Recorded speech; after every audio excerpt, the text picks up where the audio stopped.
It's been a wild week in the oil patch. West Texas crude is back near $41 a barrel after starting the week around $37.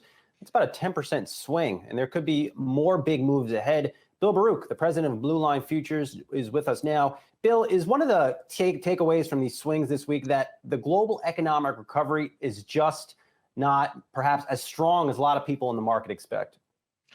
Well, we've seen economic data start to recover, but from such dismal levels. It is giving a bit of hope. Now, talking about oil and more particularly, we've seen China make just tremendous amount of purchases through the spring and through the summer that really buoyed this market. That coupled with the maneuvers by OPEC to bring down production, all of that had really kept crude oil tethered at a time for $42, $43 before the fallout 2 weeks ago, a little bit of brisk off. Now, to understand today's rip higher or the rip higher back up this week, obviously the OPEC had a JMMC meeting, and then there were some pretty strong comments from Saudi Arabia. But one thing that really quietly went unnoticed was a tremendous technical level getting hit, which was stood just below $36. 36 was the low. And buyers really kind of came in there in front of that to keep the market propped up. There is, as to your point, the weaker economic recovery, but I think what really kind of hangs in the balance is going forward, do we continue to see lockdowns or really continued virus outbreak and that really hurts the demand picture going out 6 months from now?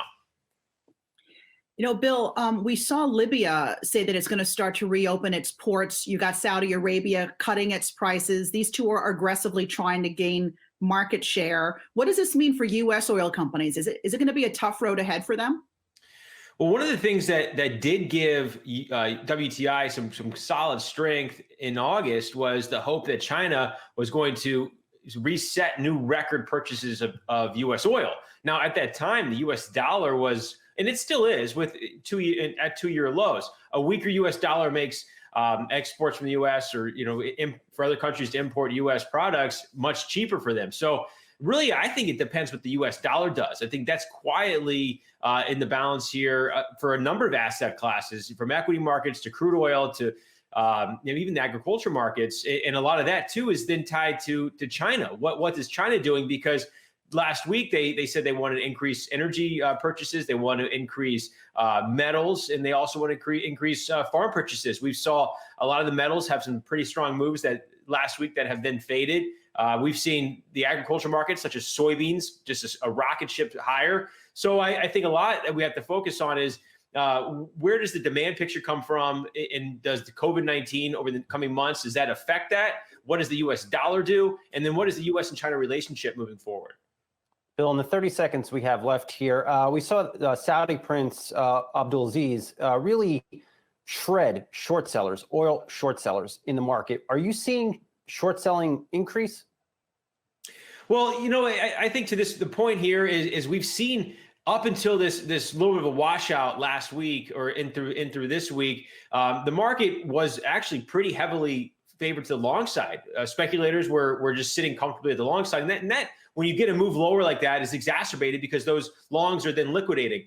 I think they're really trying to potentially cover up a fear of under compliance for the production cuts. So they had this extraordinary meeting that they called it, and then they made those harsh comments yesterday, pumped the price up. But what do we see coming out of this? Is Iraq overproduce pretty steadily? Does the UAE overproduce? Both those countries have been overproducing, and then do others follow? So are they losing some of that control at OPEC, and are they covering it up by these strongly worded comments? All right, let's leave it there. Bill Baruch, president of Blue Line Futures. Always good to see you. Have a great weekend. Thank you.